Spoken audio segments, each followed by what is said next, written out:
বিরোধী দলনেতা শুভেন্দু অধিকারীর তোলা অভিযোগ মেনে নিলেন তৃণাঙ্কুর ভট্টাচার্য।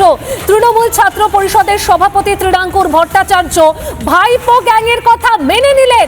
প্রকাশ্য সভায় দলে ভাইপো গ্যাংয়ের অস্তিত্বের কথা স্বীকার তৃণাঙ্কুরের। আমরা সবাই ভাইপো গ্যাংয়ের সদস্য। 21শে জুলাই প্রস্তুতি সভায় স্বীকার তৃণাঙ্কুরের।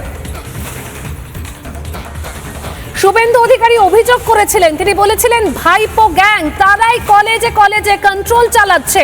ভাইপো গ্যাংয়ের কথা মেনে নিলেন তৃণাঙ্কুর ভট্টাচার্য। তৃণমূল ছাত্র পরিষদের সভাপতি তৃণাঙ্কুর প্রকাশ্য সভায় দলের ভাইপো গ্যাংয়ের অস্তিত্বের কথা স্বীকার তৃণাঙ্কুরের। তিনি বলছেন আমরা সবাই ভাইপো গ্যাংয়ের সদস্য।